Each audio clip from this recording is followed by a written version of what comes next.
Welcome, everybody. This is a presentation from the law firm of Frier Levitt on value-based enterprises. Since we're a law firm, we always have disclaimers. Nothing in this presentation is meant to provide legal advice. We're not creating any sort of attorney-client relationship. This is for educational purposes only, and we hope you enjoy it. Frier Levitt is a boutique national health law firm. We have about 45 attorneys, and we represent healthcare providers, including physicians and mid-level providers and hospitals and ambulatory surgery centers and other types of ambulatory facilities, as well as healthcare entrepreneurs, life sciences providers, including pharmacies and pharma companies and manufacturers and wholesalers of drugs. And we handle a lot of regulatory and transactional work within the healthcare and life sciences field. And we come upon a lot of different situations, and hopefully we'll be able to share some of our insights as they relate to value-based enterprises today. The three speakers today will be myself, Daniel Frier, as well as Arielle Miliambro and Theresa DiGuglielmo, both of whom are very experienced in this discussion point, value-based enterprises. So, brief background. We're going to be doing a fairly deep dive into value-based care and the exceptions that are applicable to the Stark Law and the Anti-Kickback Statute. The industry has pushed heavily towards value-based care. Value-based care is simply care that rewards providers based upon outcomes and performance and value and quality, as opposed to the volume of care. And there has been some reluctance by providers and by payers to enter into value-based care because of the complexity of it and because there's an inertia associated with fee-for-service care. In an attempt to kind of boost the occurrence of value-based relationships, both CMS and the OIG have created exceptions or safe harbors to Stark and Anti-Kickback to avoid a situation where participants are reluctant to engage in value-based care and incentivize in an appropriate way for fear of violating these laws. So these laws that we're going to talk about, these exceptions are really unique, and they're really designed to be flexible. Even in the case of Stark, which is a strict liability law, the exceptions are quite flexible and allow a fair amount of maneuvering depending on the level of risk that you as a provider or a payer are willing to undertake.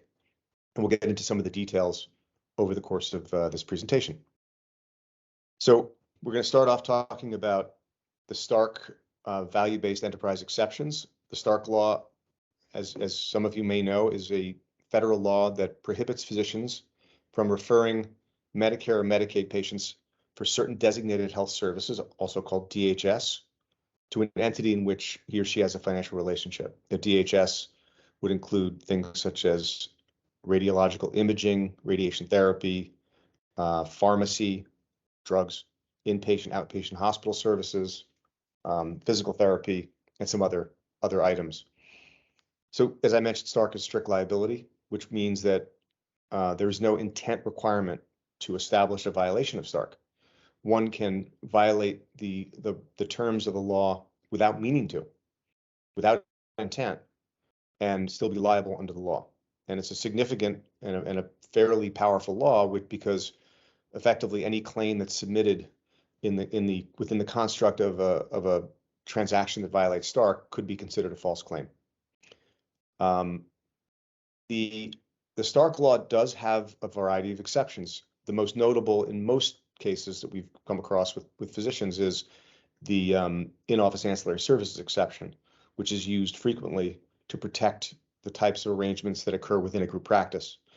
The existing exceptions have gaps. They have gaps that don't protect the kinds of relationships that CMS believes are necessary in order to promote value-based care. So the idea of the VBE exception is to fill in some of those gaps. And what the VBE exceptions allow is they exclude from the definition of a financial relationship, which means the financial relationship between the physician and the person or entity to which the physician is referring, that financial relationship, they exclude from the definition of financial relationship certain compensation arrangements among physicians and value-based arrangements. So compensation arrangements versus ownership arrangements. There are two types of financial relationships. The VB exception excludes certain compensation arrangements if they meet certain conditions. One of the interesting factors about the value-based exception, both in Stark and anti-kickback, are the ways in which they differ so significantly from existing exceptions and safe harbors. The first is that they do not contain a requirement that an arrangement be set at fair market value, which is the fair market value requirement is pretty standard among many, many exceptions and safe harbors. There is no fair market value requirement with a VBE relationship.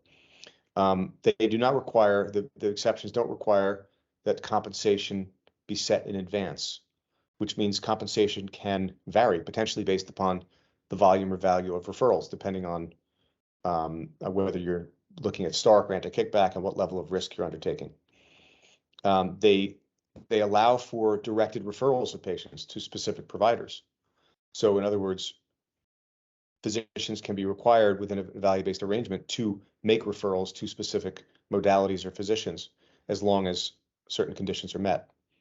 And there is not a broad prohibition on remuneration under an arrangement taking into account the volume of value of referrals, which I mentioned. Volume of or value of referrals is a component in almost every single exception prior to the VB exception, to avoid a situation where physicians are rewarded for making more referrals or generating more income from those referrals. Now I will turn it over to Arielle. So the VBE exception under Stark is heavily reliant upon navigating certain definitions. And those definitions are very similar under both Stark and the anti-kickback statute. And Theresa will talk about some of the differences in a bit. The first definition that is relevant is a value-based arrangement, and that refers to the overall arrangement to provide a value-based activity to a specific target patient population. And as this definition becomes relevant within the exception, the value-based arrangement must be between the value-based enterprise itself and one or more of its participants, or the participants between one another. A value-based enterprise is at least two value-based participants collaborating to achieve a value-based purpose that are involved in a value-based arrangement with another participant, and that have an accountable body or person that oversees the finances and operations of the VBE.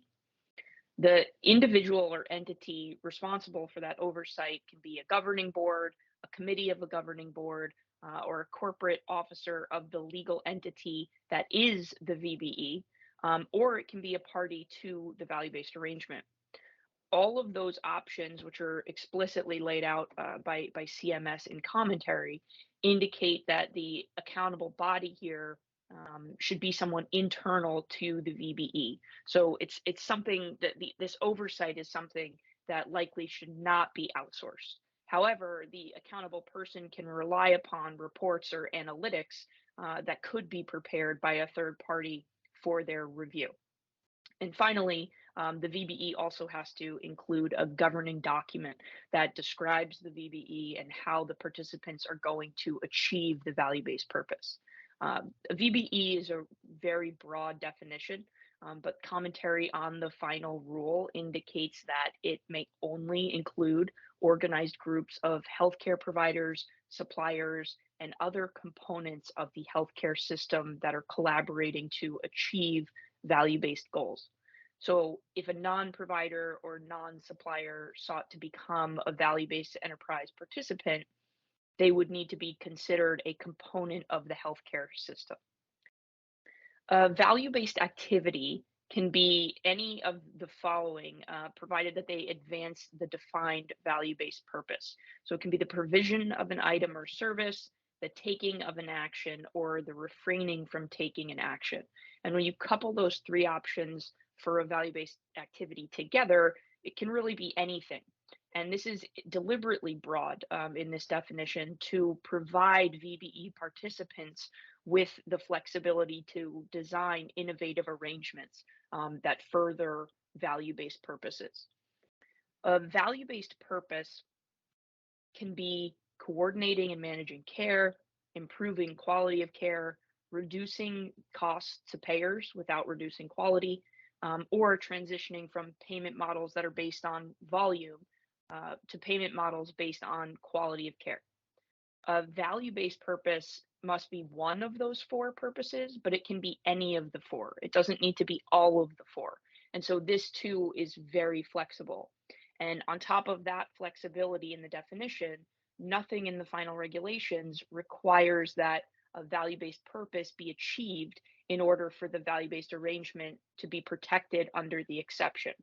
And as we'll discuss in a moment, if the parties monitoring the VBE indicate that the monitoring indicates that the purpose will not or cannot be achieved, the value-based purpose, they'll be responsible for modifying or terminating the value-based activity, but it doesn't disqualify them from protection under the exception.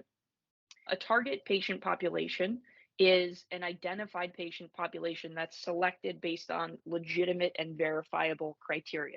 So legitimate and verifiable criteria can include medical or health characteristics, for example, patients undergoing knee replacement or patients with newly diagnosed type 2 diabetes.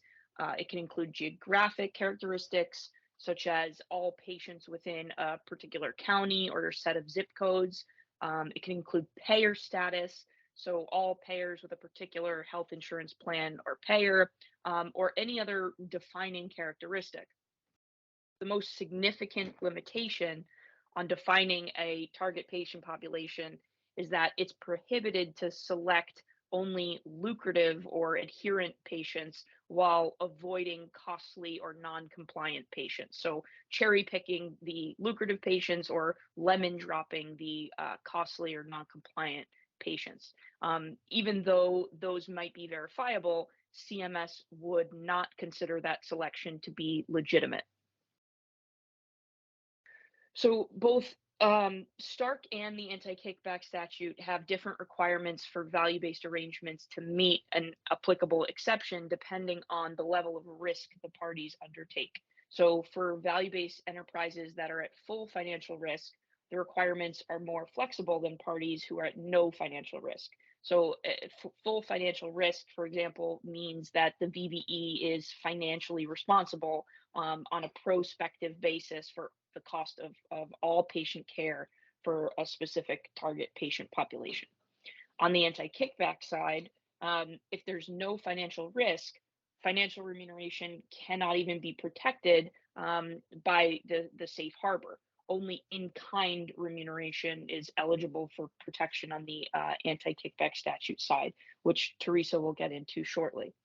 On the Stark side, if there's no financial risk, the parties are required to have a written agreement, and that document needs to include the value-based activity that's going to be undertaken in the value-based arrangement, a description of how the value-based activity is expected to further the value-based purpose of the VBE, the target patient population for the arrangement, the type or nature of the remuneration within the arrangement, including the methodology that's going to be used to determine the remuneration, and any outcome measures against which the recipient of remuneration would be assessed. So outcome measures are benchmarks that qualify improvements in quality of care or reductions to cost. So if a provider is going to be paid based on an outcome measure, that needs to be set forth in advance. There is no requirement that the written agreement be a single contract, so there might be multiple agreements at play within a VBE to cover all of these requirements. And as long as they cumulatively cover the criteria, the written agreement component can be met. So as I mentioned earlier, a VBE must monitor the effectiveness of its value-based activity in achieving the intended value-based purpose, no less often than annually. And if the monitoring indicates that the activity is not expected to further the value-based purpose, the parties must terminate that ineffective activity. But after the activity has been identified as ineffective, it continues to be considered reasonably designed to achieve the value-based purpose for 30 days if the parties terminate the arrangement as a whole, or 90 days if the parties modify the arrangement just to terminate that activity. The same applies to outcome measures that are unattainable. If the monitoring reveals that they are unattainable, they have to either be terminated or replaced with something that is attainable, and there's a grace period of 90 days to make that change. The grace periods here are intended to allow the VBE participants an opportunity to adjust or terminate their value-based activities without immediately being considered outside the protection of the exception once they realize that the activity is ineffective. Remuneration is, the basis of why the exception becomes applicable in the first place, and it can sometimes be easy to lose sight of the ultimate relationship at issue once you begin planning out what a VBE is going to look like and meeting all these requirements. But with respect to the remuneration between the referring physician and the entity with which he or she has that financial relationship that triggers Stark in the first place, there's certain conditions on that remuneration, such as the remuneration has to be in exchange for value-based activities that are related to patients in the target patient population. It can't be an inducement to limit medically necessary services. So if the value-based purpose is to reduce costs, the remuneration can't be in exchange for the prescriber not prescribing just to achieve that purpose if the prescribing is medically appropriate and medically necessary. And the remuneration can't be conditioned on referrals of patients who aren't part of the target patient population. And the important piece of that is that the reverse is true as well. So remuneration can be conditioned on referrals of patients who are part of the target patient population. The payments that are made to a physician, or the remuneration in general to a physician in a value-based enterprise, can be conditioned, as I mentioned, on the physician's referrals, but it can also be conditioned on the physician's referrals to a particular provider, which is unique to this exception, but it does require that that arrangement be set forth in writing. And there also needs to be a carve out from that requirement to refer to a particular provider if the patient wants to use a different provider, if the insurer is responsible for deciding where to send the referral, or if the referral is not in the patient's best interests. And with respect to record keeping in general, the amount and methodology behind the remuneration being paid to a physician must be maintained for 6 years, so it can be reviewed by HHS if it's requested. The federal anti-kickback statute, which for expedience I'll be referring to simply as the AKS for purposes of this presentation, it differs from the Stark law in several important respects. The AKS implicates a much broader range of conduct than Stark. It prohibits offering, paying, soliciting, or receiving anything of value to induce or reward referrals or generate federal healthcare program business. It applies to referrals from anyone, not just physicians. It applies to any items or services, not just DHS. It applies to referrals for all federal healthcare programs, not just Medicare and Medicaid. Another important distinction, the AKS is an intent-based criminal statute, which means that violations may result in significant monetary fines for each discrete violation and potentially a prison term. Compliance with an AKS safe harbor is voluntary, whereas compliance with a Stark exception is mandatory. But even though an arrangement that doesn't meet the requirements of an AKS safe harbor isn't per se illegal, we always recommend that our clients fit their arrangements within a safe harbor whenever possible, because it's very advantageous to do that.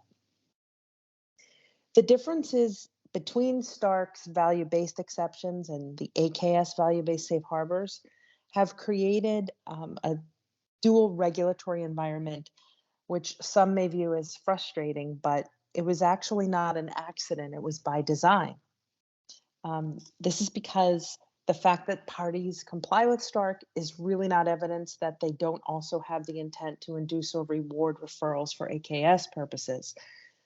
In other words, in the OIG's view, the parties to a VBE can satisfy the requirements of the Stark VBE exception, but still be engaged in an intentional kickback scheme. And this is why we need to analyze the proposed VBE under both Stark and the AKS. The Stark value-based exceptions and the AKS value-based safe harbors are aligned in many ways, which is helpful, but there are some differences. For example, the definition of a value-based activity, which Arielle described just moments ago, is the same. The provision of an item or service, the taking of an action, or the refraining from taking of an action. There's a really important distinction under the AKS VBE safe harbors with respect to the making of a referral. And that is that the action of making a referral does not alone constitute a value-based activity.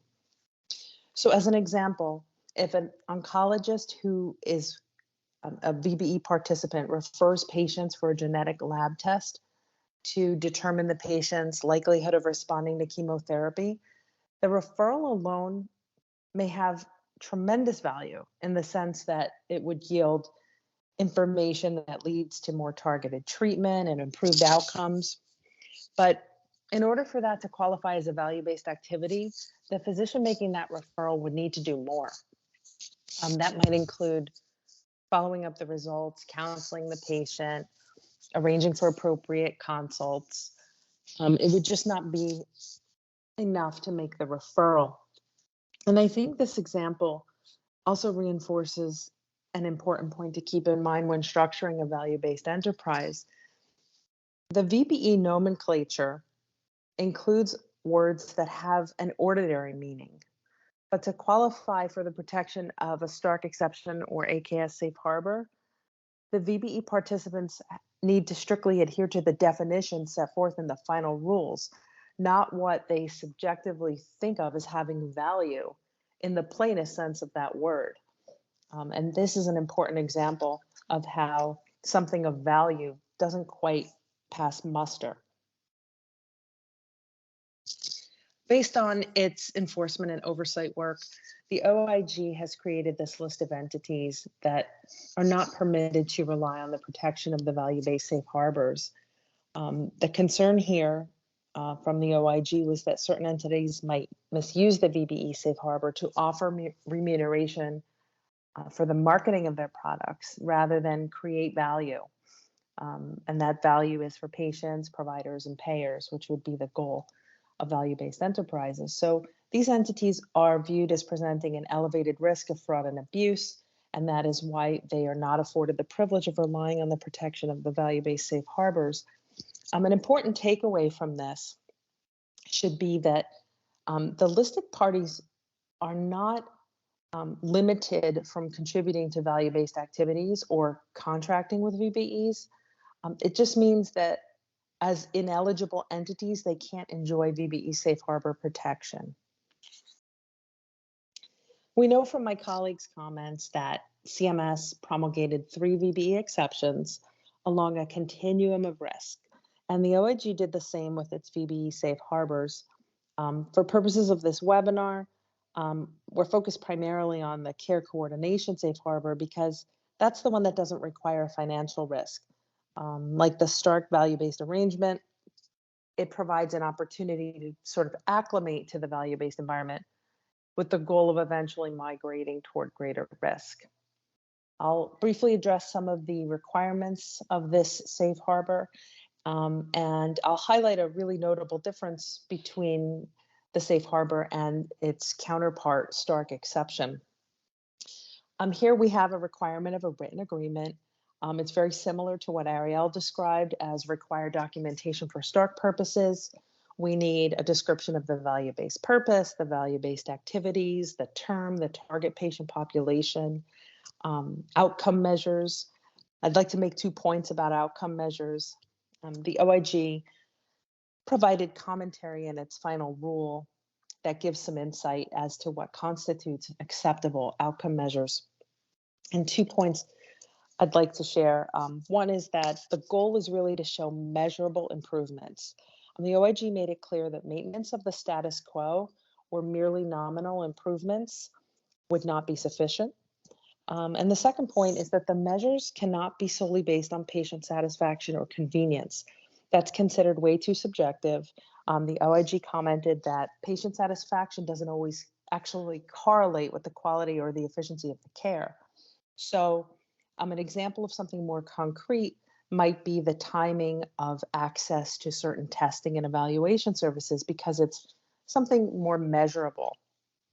I should also mention that in that same comment, the OIG acknowledged that it's still a helpful metric to monitor patient satisfaction, and providers are urged to use it.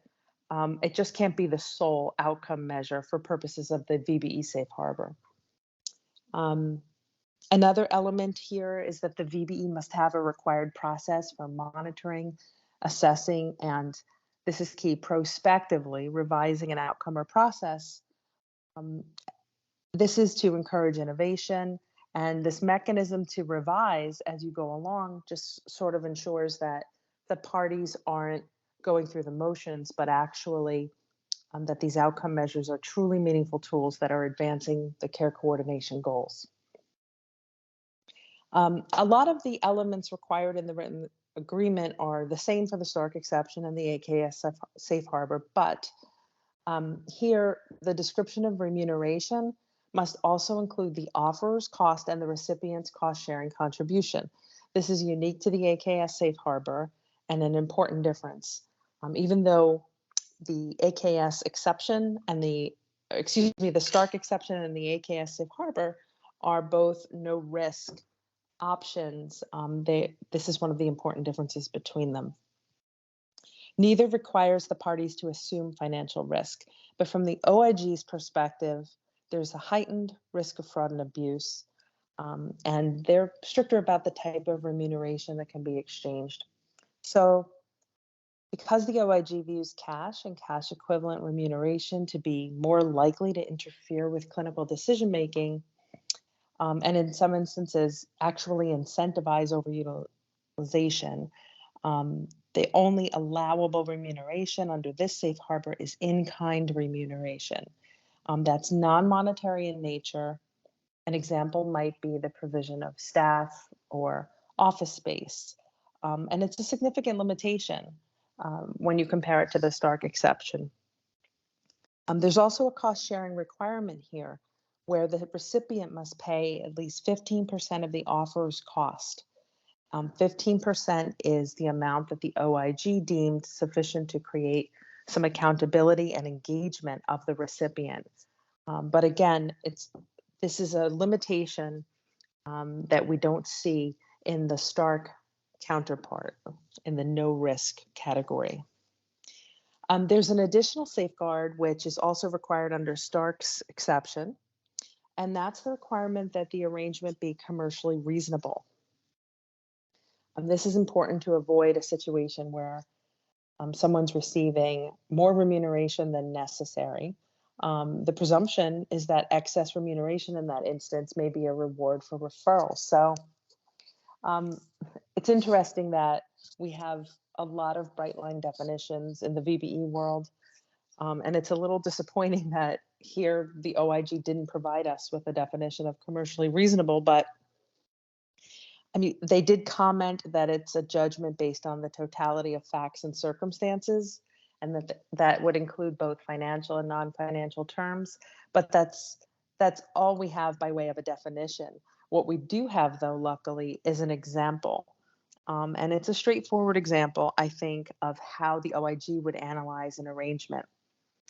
The example that the OIG provided concerned a value-based arrangement to facilitate sharing of patient outcome data. And in that scenario, it might be commercially reasonable for a hospital that's a VBE participant to donate technology to facilitate the sharing of data to a group practice that's also a participant in the same VBE. But what the OIG told us is it might not be commercially reasonable if that technology donated by the hospital is substantially more sophisticated beyond what's needed for communicating the outcome data on those parties' shared patients. So this gives us a little bit of guidance about how the OIG looks at things. It wasn't quite articulated as a minimum necessary standard, but I think as an exercise, that's how I'm viewing it. When I see remuneration, such as the donation of technology, I'm asking myself, what are the additional benefits that the recipient is receiving beyond that value-based purpose? And that additional benefit is something that increases the risk of finding that the arrangement is not commercially reasonable. And that's an important thing to keep in mind. This is the chart we displayed in a previous slide, and we've deliberately included it here again to show the options along a continuum of risk. The green row is the options where no financial risk is required for VBE participants to access the protection under Stark and the AKS. And these were really contemplated so that parties wouldn't have to immediately jump in to undertake financial risk, which has a sort of chilling effect on the transformation to value-based care. But you'll notice that as greater financial risk is undertaken, there's significantly more flexibility surrounding the compensation terms. So once acclimated to the value-based environment, there's perhaps more comfort in undertaking risk, and then likewise, greater flexibilities. There will be some instances where the no financial risk Stark exception works, but the no financial risk AKS safe harbor does not. And that would be such as in an arrangement that contemplates only cash remuneration. In that situation, the analysis may include a couple of things, such as possibly undertaking downside risk to fit within another VBE safe harbor indicated in this chart, or potentially fitting the arrangement within another non-VBE AKS safe harbor, such as the personal services and management contract safe harbor. So this is an important takeaway, is that checking the boxes under the Stark exception for value-based arrangements does not necessarily check all of the boxes under the care coordination arrangement safe harbor to AKS. So even though we have these counterparts, we have to be mindful to analyze them according to the requirements promulgated by CMS and OIG separately.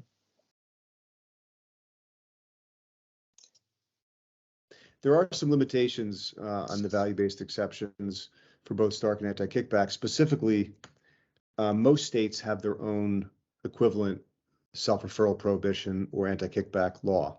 And while some states have very promptly adopted the state equivalent to the value-based exception, most states have not. And in some states, even though in some states reference federal law so that there could be an argument that if there's a new federal exception, it applies to the state. But in some cases, a state may not have any acknowledgement of federal exceptions. And so an arrangement could theoretically be in violation of state law and should be analyzed in that capacity. There is an argument that could be made, although it hasn't been made yet, that the VB exception actually preempts certain types of state laws that would run counter to the federal goal of encouraging value-based exceptions. But those things ought to be discussed with your legal counsel, obviously very carefully, depending on which state you're in. So we're going to talk briefly now as we end this presentation, some specific examples of arrangements that could be suitable for a value-based enterprise protection, either under Stark or anti-kickback. Again, we're not providing legal advice in these areas. This is such a new area. There really has been very little guidance as of the date of this particular webinar. But I think it's helpful to give some examples so that you can take something that's theoretical and apply it to something. So I'm going to have Arielle begin with a discussion of in-office dispensing. So a potential use case for the VBE exception to Stark is in-office dispensing or use of a physician-owned pharmacy. In-office dispensing is very common in certain specialties, and it is the activity of dispensing a prescription product directly to a patient without referring them to an outside pharmacy. And generally, that implicates Stark because the physician is making a referral for that prescription product back to his or her own practice, where he or she has a financial relationship in order to dispense DHS, being the outpatient prescription drug. So therefore, an exception to Stark would be required. And historically, this type of relationship would be structured to meet the in-office ancillary service exception to Stark, which Dan mentioned earlier in the presentation. The in-office ancillary service exception has certain supervision, billing, and building requirements. And on the building requirement and a location requirement in general, CMS issued an FAQ about a year ago at this point that made the applicability of the in-office ancillary service exception to in-office dispensing potentially questionable based on the location requirements in certain circumstances. And so the concept of in-office dispensing is well suited for consideration under a value-based enterprise exception because of the care coordination intended to be provided by in-office dispensers and the inherent improvements to care and patient management that come along with a prescriber being the one to dispense directly to patients without coordinating and attempting to collaborate and communicate with a pharmacy provider as well when everything is happening under one roof. So that's something that could certainly be explored under the VBE exception to Stark. With respect to ambulatory surgery centers ownership, there are a number of instances where we've had clients, multi-specialty practices that wanted to open up a separate ASC or an ASC that was part of their practice. And there are hurdles under the current, under anti-kickback, under the current safe harbor for ASCs that are difficult to overcome. We think that there could be a way under the value-based exception safe harbor to fill in some of those gaps. Now, admittedly, meeting the value-based safe harbor is under AKS is somewhat more challenging in certain ways than meeting the exception under Stark. Stark typically does not apply to ASC referrals and ownership because it doesn't typically involve DHS, although it can. But the anti-kickback statute, which generally prohibits non-surgeons from owning and referring to an ASC, that ownership within the context of a group practice could potentially meet the value-based exception safe harbor, the value-based enterprise safe harbor, if certain conditions are met. It might require the organization to take a certain amount of risk. It might not. But ambulatory surgery fits well within value-based care because of the reduction in cost, overall cost, as compared to a hospital outpatient department or a hospital inpatient. So we think that there are opportunities there. The in-office ancillary services exception has been mentioned by my colleagues. We know it's a very commonly used exception, and it has notoriously very strict rules about the way DHS profits can be distributed within a group practice. The CMS final rule added some new complexity to DHS profit distributions. As of January 1, 2022, service line specific DHS profit distributions were no longer permissible. So this means that group practices now have to aggregate all their DHS profits at the group level and distribute a percentage of those pooled DHS profits to the pods of 5 or more physicians, using a Stark compliant methodology and then a single compliant distribution formula within the pod. So this is enormously complicated and particularly challenging for multidisciplinary practices with multiple ancillary services. one of the bits of feedback we're hearing is that it may result in less equitable DHS profit distributions among the physicians within these multidisciplinary groups. So the way that the Stark VBE exception comes into play is for parties that qualify for the Stark VBE exception, they'd have the flexibility to distribute those DHS profits without the constraints of this special rule under Stark and the in-office ancillary services exception, which would be a significant benefit from a properly formed and executed VBE. So the final case study we'll talk about would be hospital physician joint ventures. As many of you who are listening probably know, there is an attempt very often by hospitals to align with physicians who are in a position to make referrals to the hospital. And those alignments are limited significantly by Stark and by the Anti-Kickback statute in terms of what can be done. We do think that a carefully constructed value-based enterprise between hospitals and physicians could provide opportunities that heretofore were not available and open the door to some creative value-based activities, which are interesting. If you have any questions, you can feel free to send requests to our email address, and we'll get back to you quickly. But mostly this is really just an educational webinar. We hope you enjoyed it, and have a great day.